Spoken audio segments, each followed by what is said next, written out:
ሰላም ሰላም ውድ ተከታታዮቼ እንደምን ዋላችሁ? ሰላም ናችሁ ወይ? አዲስ ነኝ። በጥገኝነት ሂደት ዙሪያ እሰራለሁ እዚህ ጀርመን። ዛሬ አዳዲስ ነጥቦች ይዤላችሁ መጥቻለሁኝ።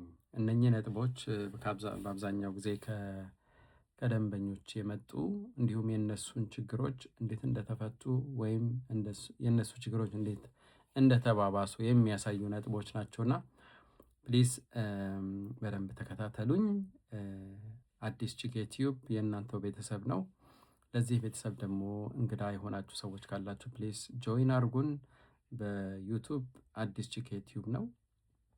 እንዲሁም በቲክቶክ ተመሳሳይ ነው። አዲስ ቺክ ዩቲዩብ ነክታችሁ መግባት ትችላላችሁ። እና ወደ ዛሬው ወደ አመጣኝ ነጥቦች ልሂድ። ኦኬ፣ የተወሰኑ ነጥቦች ናቸው። እንግዲህ የመጀመሪያው ብዙ ኢትዮጵያውያን ከግሪክ ወደ ጀርመን ይመጣሉ። የሚመጡትም በተለያየ መንገድ ነው። ኦፍኮርስ እዛው እጁን ሰጥቶ ጥገኝነት ጠይቆ ዝም ብሎ የሚመጣ ሰው አለ። ጥሎ ማለት ነው። ክፍት ነው። የእሱ አሳይለም አፕሊኬሽን ክፍት ነው ማለት ነው። እዛ ሀገር ግን ወደዚህ ይመጣል። ሌላው ደግሞ ሪጀክት ሲባል ከግሪክ ጥሎ ወደዚህ ይመጣል። አመጣጡ ሁላችን እንደምናውቀው የተለያየ መንገድ አለው። ለማንኛውም ይመጣሉ። ሌላው ግሩፕ ደግሞ ዝም ብሎ ያለምንም እንትን ሳይነካካ ማለት ነው። ግን የዛ ቦርደር ላይ ተይዞ አሻራ ብቻ ኖሮት ወደዚህ ወደ ጀርመን ስዊዘርላንድ የመጣ ሰው ሊኖር ይችላል፣ ወይም ወደ ፈረንሳይ። እንዲሁም የመጨረሻ ግሩፕ በጣም ዛሬ ማውራት የምፈልገው በግሪክ ጥገኝነት ጠይቀው ወረቀት ካገኙ በኋላ ወረቀት አግኝተው ወደዚህ የመጡትን ነው። ኦኬ፣ አሁን ይኸውላችሁ በጀርመን ሀገር ማንም ሰው ጥገኝነት መጠየቅ ይችላል። ይሄ መብት ነው። ኦኬ፣ መብት ነው። ሲገባ ቢቻል ህጋዊ የሆነ አገባብ ቢኖር መልካም ነው። ለማንኛውም ጥገኝነት ግን ለመጠየቅ ምንም አይነት መስፈርት የለውም። ሰው መጠየቅ ይችላል። ግን አሁን ችግር ያለው የመጨረሻው ግሩፕ ያልኩት በግሪክ ወረቀት ያላችሁ ሰዎች፣ የመኖሪያ ፍቃድና ትራቭሊንግ ዶክመንት ያላችሁ ሰዎች እየመጣችሁ ነው። የመጣችሁ ሰዎች አላችሁ። እንዲሁም መንግስት ሳያውቅ ማለት ነው፣ የጀርመን መንግስት ሳያውቅ ዝም ብላችሁ መታችሁ እዚሁ ዝም ብላችሁ የምትኖሩ ሰዎችም አላችሁ። ግልጽ ነው። ዝም ብሎ አንዳንድ ስራዎች እየሰራችሁ በማይታይ መልክ ማለት ነው እንትን የምታደርጉ አላችሁ። እኔ ለእናንተ ምንድን ነው ምላችሁ፣ ጊዜያዊ ሊሆን ይችላል፣ ግን ፐርስፔክቲቭ የእናንተ ላይፍ ፐርስፔክቲቭ እንዲኖረው ህጋዊ ማድረግ ይቻላል። ወደ ህጋዊ መምጣት ይቻላል። ያለምንም ወረቀት በአንድ ሀገር መኖር አይቻልም። ብዙ ሰዎች አሉ እንደዚህ፣ ግን ትክክል አይደለም። ትክክል አይደለም። ምክንያቱም በዚህ አይነት ሁኔታ ሲኖር ድንገት የተገኘ ሰው ምንም አይነት ርህራሄ እንደሌላቸው ማወቅ አለባችሁ። ወደ መጣችሁበት፣ ወደ ግሪክ ሳይሆን ወደ መጣችሁበት ነው የሚልኳችሁ። ምክንያቱም ኢሌጋል አውፌንታልት የሚባል ነገር አለ፣ ያልተፈቀደ መኖር። እና ይህንን አስቡ። የሚያቆዩአችሁ ሰዎች ያስቡ። ባልሆነ መንገድ የሚያሰሯችሁና እዚህ እንድትቆዩ የሚያደርጓችሁ አስቡ። ምክንያቱም ሲጀምር ለእናንተም አስበው አይደለም። እናንተ የህይወታችሁ ፐርስፔክቲቭ ያስፈልጋችኋል። ስለዚህ በደንብ ብታስቡ ይሻላል። ወደ ህጋዊ መንገድ መምጣት ትችላላችሁ። ጥገኝነት መጠየቅ ይቻላል። ኦኬ፣ ምንም አይነት መንገድ ካለ ይሄ ብቸኛው መንገድ ነው። ኦኬ፣ አንድ በአንድ ወደ ኋላ ልሂድና ከነ መፍትሄው ልንገራችሁ። አሻራ ሰጥቶ ጥገኝነት ጀምሮ ጥገኝነቱን ሳያልቅ ኢንተርቪው አድርጎ ፍርዱ ሳይቀበል ወይም ጥገኝነት ሰጥቶ ኢንተርቪው ሳያደርግ ዝም ብሎ የመጣው ሁሉ እዚህ ጀርመን ጥገኝነት ኦፍኮርስ መጠየቅ ይችላል። ግን ትንሽ ሳይድ ኢፌክቱ ምንድን ነው? አሻራ ይወጣል። አሻራ ይወጣል። ከወጣ በኋላ ሂደቱ የዱብሊን ህግ ነው። አሁንም ግሪክ ይመለሱልኝ የምትል ከሆነ ይመለሳል። ገና ጥገኝነት ሂደታችሁ በጀርመን ሳይጀምር ኃላፊነት ማን ይወስዳል አይወስድም በሚል ብቻ ጊዜያችሁ ይበላል። ይሄ ሳይድ ኢፌክት አለው። ሁለተኛ በጥገኝነት ሂደት አንዴ ከተቀበሏችሁ ጥሩ ከተቀበሏችሁ ማለት የእናንተን የጥገኝነት ሂደት እዚህ ይሁን ብለው ካሏችሁ እሰየው። ግን እንደዛ ካላሏችሁ የእናንተ ጉዳይ ወደ ግሪክ ተሄዶ ነው መደረግ ያለበት ምናምን የሚሏችሁ ከሆነ ሁልጊዜ አስቡ። የቤተክርስቲያን ጥገኝነት የሚባል አለ። እዚህ ጥገኝነት በቤተክርስቲያን ሊሰጥ ሳይሆን ያችን ጊዜ የ6 ወር ጊዜ እስኪያልፍ ድረስ እዛ መቆየት ማለት ነው። ቤተክርስቲያን ሲቆይ እነሱ ያውቃሉ። ኢሚግሬሽን ኦፊስ አውስላንድ በሄደ ባንፍ ኖቲፋይድ ይደረጋሉ፣ ያውቃሉ። ቢሆንም ግን ህጋዊ መብት ስላላት ቤተክርስቲያን መያዝ ትችላለች፣ ማስቆየት ትችላለች። አሁን ግን በቤተክርስቲያን ጥገኝነት ዙሪያ አዲስ ነገር አለ። እነሱም በዝቶባቸዋል።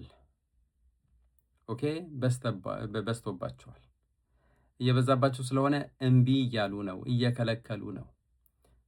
እጅግ በጣም አጣዳፊ ችግር ካልሆነ በቀር አሁን ከጀርመን ወደ ኢትዮጵያ የሚባረረውንና ከጀርመን ወደ ግሪክ የሚባረረውን የትኛው ነው የሚያስቀድሙት? እነሱ ትልቁን ወደ ኢትዮጵያ ሊባረር ያለውን ነው የሚያስቀድሙት ማለት ነው። ስለዚህ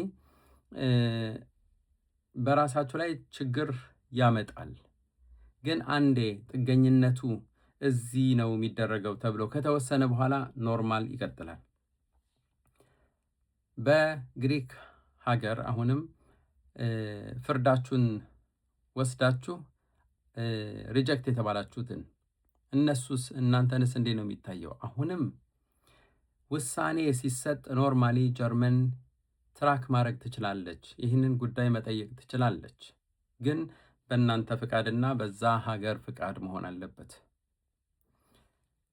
ግን የመኖሪያ ፍቃድ እስካላገኛችሁ ድረስ አሁንም ያው እዚህ የመቆየታችሁ ቻንስ አለ። ቢሆንም ግን ማለፍ የምትችሉት አሁንም በዱብሊን ህግ ነው፣ አሻራችሁ ስለሚወጣ። ኦኬ፣ ተመሳሳይነት አለው ማለት ነው። እነኛ በግሪክ አገር ወረቀት አግኝታችሁ የመኖሪያ ፍቃድና ትራቭሊንግ ዶክመንት አግኝታችሁ ወደዚህ የመጣችሁት ግን 0% ቻንስ የለም። በጣም አስቸጋሪ ነው። አንዳንድ ቡንደስላንዶች በተለየ ሁኔታ ያያሉ። ትንሽ አውስናመ ነገር አላቸው የሚያዩበት የተለያየ የሰዎች ግሩፕ አለ። ለምሳሌ እናት ከልጇ ጋር ከሆነች ግሪክ ሀገር ቤት ስለማይሰጥ በየበረንዳ በየቦታው እየተቀመጡ ስለሆነ ስለተባለ ሴቶችና ልጆች እንቀበላቸው የሚል ነገር አለ። ስለዚህ ሴቶችና ሕፃናት ከሆናችሁ ምናልባት ቻንስ ሊኖራችሁ ይችላል። ምክንያት ግን ያስፈልጋል። ትልቅ ምክንያት፣ ያውም በፍርድ ቤት ብቻ የሚያልቅ ምክንያት ነው። ኦኬ። ስለዚህ አገሩ ስላልተመቸኝ ወደዚህ መጣው ወደ ተሻለ ህይወት፣ እሱ አያዋጣም። ሌላው ምክንያት ደግሞ አንድ ሚስት እዛ ካለች ሚስትየው ወረቀት አግኝታ እዚህ ባሏ ካለ እናንተ ቻንስ ሊኖራችሁ ይችላል። ሲጀምር ባሏ እዚህ ጥገኝነት ጠይቆ ወረቀት ያገኘውን እሷ ጥገኝነት ጠይቃ በግሪክ ካገኘች እዛው ሆና በጀርመን ኤምባሲ አማካይነት ፋሚሊ ሪዩኒየን የፋሚሊ ማምጣት መደረግ ይችላል። እሷን ሊያመጣ ይችላል። አካሄድ አለው። ብዙ ሰዎች ከፈረንሳይ ወደ ጀርመን ያመጣሉ፣ ከጀርመን ወደ ስዊድን ይሄዳሉ። በህጋዊ በሆነ መንገድ በፋሚሊ የተጋባችሁ ከሆናችሁ የፋሚሊ ጉዳይ ስለሆነ በተለየ ሁኔታ ሊያዩት ይችላሉ። ሌሎቻችሁን ግን ጊዜያችሁ ይበላል፣ አይቀበሉም። ይህንን ማወቅ አለባቸው። አሁን ጁን ላይ አዲስ ህግ እየመጣን በጣም ጉዳዩ በጣም ይጠነክራል። ጌያስ ሪፎርም ተብሎ ነው የሚጠራው አዲሱ ህግ። በዛ ዙሪያ አንድ ቪዲዮ እሰራላችኋለሁ። ግን ብዙ ይሄንን ዱብሊን ህግ ራሱ ስሙ ይጠፋና ሌላ ነገር ይመሰረታል። በተለይ በህጋዊነት መጥተው አንዲት አውሮፓዊት ሀገር ወረቀት የሰጠቻቸውን ወደ ሌላ ሀገር የሚሄዱበት በህጋዊ መንገድ ብቻ ነው። ወይ ለጊዜው በቱሪዝም ወይም በቆይታ ደግሞ በዛው ሀገር ኒደላሱም ወይም ፐርማነንት ሬዚደንስ ካላቸው ወደ የትም የአውሮፓ ሀገር ሄደው መስራትና መኖር ይችላሉ። ህጋዊ መንገዶች አሉ ማለት ነው። ግን ዝም ብለው ንቅል ብለው መምጣት ጉዳያችሁን ቀስ ያደርገዋል። 3 4 5 6 ዓመት ልቆዩ ይችላላችሁ። ይሄ ታሪክ በጣም አለ። በነገራችን ላይ በጣሊያን የመኖሪያ ፍቃድ ተሰጥቷቸው ጀርመን መጥተው 9 ዓመት ሞልቷቸውም ወረቀት ያላገኙ አሉ። ምክንያቱም መብት የላቸውም፣ ወይም ታሽተው ነው ምናልባት እዚህ በሚወለድ ልጅ በሂደት በእሱ አማካይነት ሊያገኙ የሚችሉት እንጂ ጉዳያችሁን በጣም አታክብዱት። እኔ እንደዛ ነው ምላችሁ በዚህ ዙሪያ ማለት ነው። ሌላው ደግሞ የመጨረሻው ግሩፕ ዝም ብለው ከነኝም አሁን ከጠቀስኳቸው ግሩፖች ሆነው ግን በጀርመን ውስጥ ያለ ምንም ወረቀት ዝም ብለው ተደብቀው የትም የሚሰሩ ሰዎች። ኦኬ፣ ምናልባት ገንዘባችሁን ልታዩ ትችላላችሁ፣ ግን ሄዶ ከተገኛችሁ ችግር ውስጥ ትገባላችሁ። ጥሩ አይደለም። አንድ ሰው በዚህ አይነት እየኖረ መታከም እንኳን ያልቻለበት ሀገር ነው። እዚህ ከሲስተም ውጭ የሆነ ሰው መታከም ምናልባት በሰብአዊነት ሊያክሙት ይችላሉ፣ ግን በዛው አማካይነት የእሱን ማንነት ትራክ ካደረጉ ቲኬት ሳትከፍሉ ስትሄዱ ድንገት ልትቀጡ ብትቆሙና መታወቂያ ተጠይቆ የለም ካላችሁ በተለያየ መንገድ ፖሊስ እናንተን የመጠየቅ እድል ካገኘ ወየውላችሁ። በጣም አስቸጋሪ ነው። እንደዛ ባይሆን ይመረጣል እላችኋለሁኝ።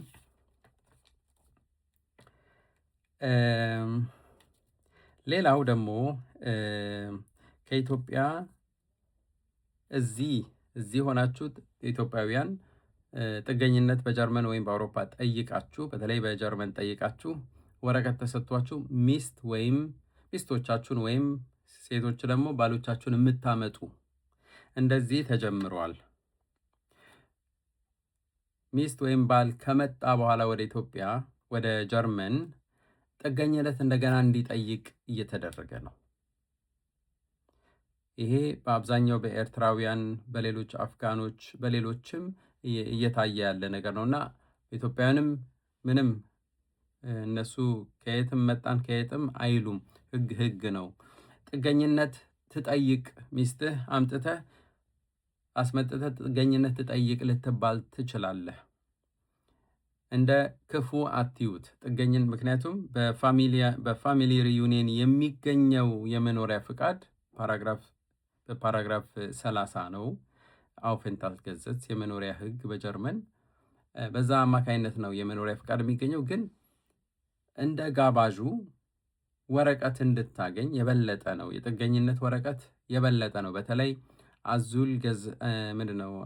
አዙል በረሽቲጉን እና ፍሉሽሊንግሹትስ የሚባሉትን ሁለቱ በጣም የበለጡ ወረቀት ናቸው። እነኚህ ወረቀት ያላችሁ ሰዎች ሚስቶቻችሁ መጥተው ወይም ባሎቻችሁ መጥተው እዚህ ጥገኝነት ይጠይቁና እንደናንተ ያግኙ ማለት ከክፉ አትዩት። እንደዚህ እየተባለ ስለሆነ ምንም ችግር የለም፣ ጥገኝነት እንደገና መጠየቅ ይቻላል ማለት ነው። ስለዚህ ያንን ታሳቢ እንድታረጉት ነው የምፈልገው። ሌላ ከዚህ በፊት ብየዋለው፣ ጥገኝነት ጠይቃችሁ በጀርመን ኢትዮጵያውያን ወደ ኢትዮጵያ መሄድ እንደማትችሉ ታውቃላችሁ። ብዙ ደንበኞች፣ ብዙ ሰዎች አሁንም ጃንዋሪ ላይ ራሱ ወረቀት እየመጣላቸው ነው ከባንፍ። ኦኬ፣ ከባንፍ እየመጣላቸው ነው ወረቀት። እኛ ይህንን ወረቀት የሰጠንህ ወደ አገርህ መሄድ እንደማትችል ስለነገርከን ነው። ስለዚህ ወደ አገርህ ሄደ በሰላም ደርሰ ከመጣህ በኋላ ምንም ካልተፈጠረ እኛም ጥገኝነቱን እናነሳለን ነው እያሉ ያሉት። ብዙ ሰዎች በዚህ ሁኔታ ውስጥ ናቸው ያሉትና ይህንንም እኔ ብታስቡበት እላለሁ። መሄድ የምትችሉት ወደ ኢትዮጵያ መሄድ፣ ኢትዮጵያን ወደ ኢትዮጵያ መሄድ የሚቻለው በሁለት መንገድ ብቻ ነው። ዘመድ ወይም ቤተሰብ ሲሞት፣ ዘመድ ወይም ቤተሰብ ሲታመም የሚፈቅደው ደግሞ ባንፍ ነው። ጥገኝነቱ የሰጠው ባንፍ ነው፣ የሚፈቅደውም ባንፍ ነው። ከመጣችሁ በኋላ ቪዳሩፍን ለማስቀረት ነው። ቪዳሩፍ ማለት ይሄ የተሰጠው ነገር መነሳት ማለት ነው። ስለዚህ እሷን በደንብ ብታዩዋት እላለሁኝ። ሌላው ደግሞ በቲክቶክ ሰሞኑ ትንሽ ሀሳብ ነግሬያችሁ ነበረ። ኢትዮጵያውያን ለምንድን ነው ጥገኝነት ማግኘት በጣም እያስቸገራቸው ያለ በጀርመን? ለምንድን ነው? በተለይ ያለፉት 3-4 ዓመታት በጣም አስቸጋሪ ነው ለኢትዮጵያውያን። ለምን? እኔ ከልምድና የሚመለከታቸው ሰዎች ጠይቄያለሁኝ። ኢንተርቪዋቸውም በአብዛኛው ጊዜ የእነሱ ኢንተርቪው በሻይድ ውሳኔዎችን ሳይ በአብዛኛው እንደ ኮመን የሚጠራው ምንድን ነው? የኢትዮጵያ ችግር ኢንተርናል ኮንፍሊክት ነው፣ የውስጥ ሽኩቻ ነው። ስለዚህ አንተ ማነህ? ራሱ ማንነት ዘራችሁም እየተጠየቀ ነው፣ ዘራችሁ። ስለዚህ አንተ አማራ ነኝ፣ በአማራ ክልል መኖር አልቻልኩም፣ እንዲህ ነኝ። ስለዚህ ለምን ወደ አፋር ክልል ለምን አትሄድም? ወይም ወደ ሌላ ክልል፣ ወደ አዲስ አበባ በጣም ዜሸር ነው፣ ጥሩ ነገር እየተሰራ ነው፣ እዛ መሆን ትችላለህ። ወይ ወደ ደቡብ ትሄዳለህ። ይሄ ነገር ብዙዎቹን እንትን እያለ ነው፣ ሪጀክት እያስባለ ነው። ስለዚህ ምንም ማድረግ አይቻልም። እኔ የምመክራችሁ ጉዳያችሁን በደንብ ለማስረዳት ሞክሩ። በጣም በደንብ ተዘጋጅተውን ብቻ አይደለም፣ ማስረጃም በወረቀት ይዘው ሪጀክት የተባሉ በጣም ብዙ ናቸው። የሚቀበሏቸውም አሉ፣ በነገራችን ላይ አሉ።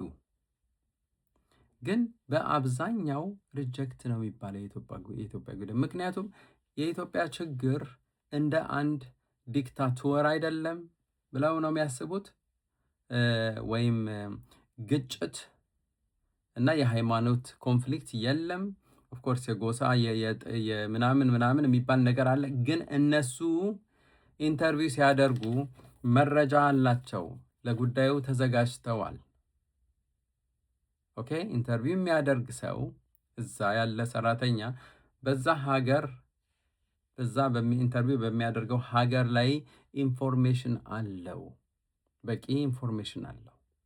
እሱን ይዞና እሱን አጥንቶ ነው ቁጭ የሚለው። ስለዚህ እንዴት ነው እናንተ ደግሞ አንድ ነገር እንዲህ ነው ሲባል እየተቀበሏችሁ አይደለም። ምክንያቱም ሀሳባቸው ሁልጊዜ የኢትዮጵያ ጉዳይ የውስጥ ችግር ነው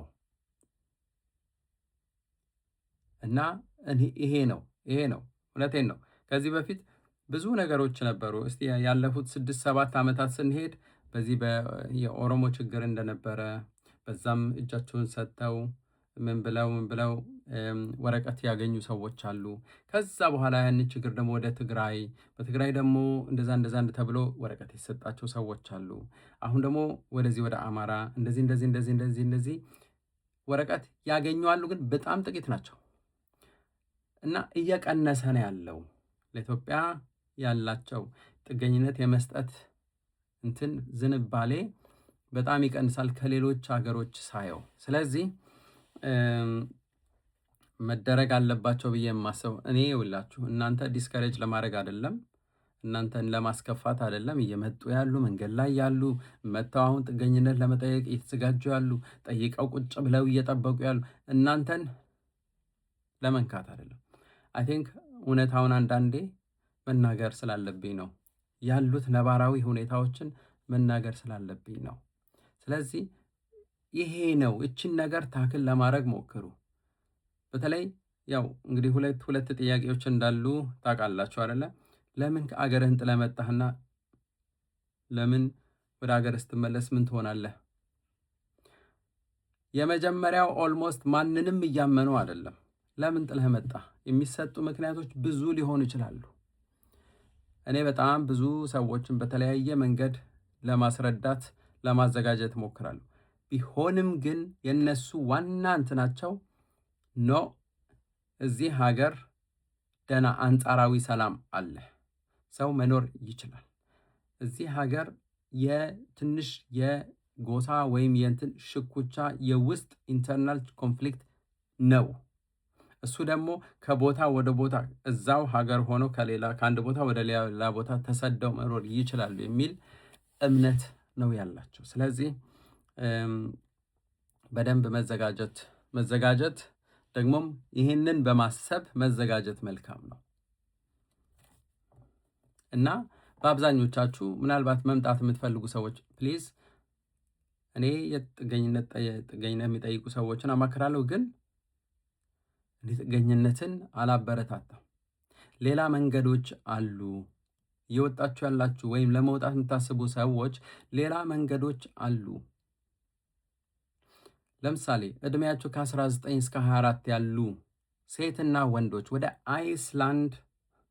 አይስላንድ የሚባል ሀገር በዚህ በልጅ በመያዝ ስራ፣ እንደዚህ አይነት ነገሮች ትንሹን ነው የምነግራችሁ። ይሄ አሁን ትንሽ ስራ ነው፣ ግን ቢያንስ በዚህ እድሜ ክልል ውስጥ ያላችሁ ሰዎች ማመልከት የምትችሉበት ሁኔታ አለ። የራሳቸው ዌብሳይት ቼክ አርጉ፣ ቻትጂፒቲን ጠይቁ፣ ጎግል አርጉ። እስቲ ኢንፎርሜሽን ታገኛላችሁ። እና ኮንታክት ማንን ነው የምታደርጉት? ምንድን ነው ማቅረብ ያለባችሁ ምናምን ቀላል ነው። እዛ የምታውቋቸው ሰዎች ካሉ አይስላንድ ለምሳሌ ነው ብላችሁ ወይም ኮንታክት አድርጋችሁ የሚፈልጉ ሰዎች ካሉ የእናንተን ሲቪ የእናንተን ሁኔታን ገለጹላቸው። አካሄዱን አንድ በአንድ ይነግሯችኋል። ይህንም በኢትዮጵያ በአዲስ አበባ ፕሮሰስ የሚደረገው በዴንማርክ ኤምባሲ በኩል ነው። ስለዚህ ለምሳሌ እንደዚህ ስራ በክብር ሰው ሲመጣ ይሻላል።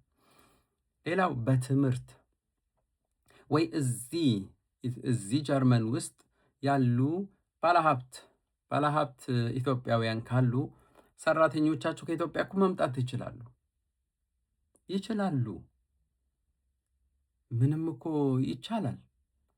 ትልቅ ባለሀብት ተው፣ አንድ የሬስቶራንት ባለቤት ኢትዮጵያዊ ሬስቶራንት ካለው ሰራተኞችን በህጋዊ መንገድ ከኢትዮጵያ ማምጣት እኮ ይችላል፣ ቀጥሮ ማለት ነው። ራሱን የቻለ መንገድ አለው። ሰው የሚመጣበት መንገድ አለ።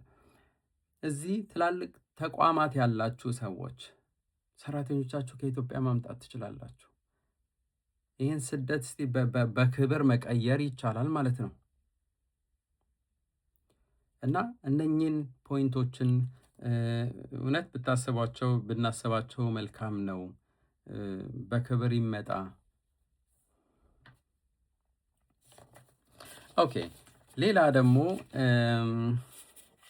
ትንሽ አዳዲስ ነገሮችን መናገር ፈልጋለሁ። በዚህ በኢትዮጵያን ወደዚህ ስትመጡ ጥገኝነት ጠይቃችኋል፣ ኢንተርቪው ስታደርጉ በቀላሉ ሌላ ደግሞ የኢትዮጵያ እንዴት ነው ኢትዮጵያን የሚያዩት የሚለውን ነግሬያቸዋለሁ። ግን ሌላ ደግሞ ሪጀክት የሚያስደርጓችሁ ወረቀት የማያሰጧችሁ ምናልባት እናንተ ያላወቃችኋቸው ነገሮች ልንገራችሁ። በጣም ይሄ በእንትን ነው፣ እኔ በልምድ ያየኋቸው ነገሮች ናቸው። አንደኛ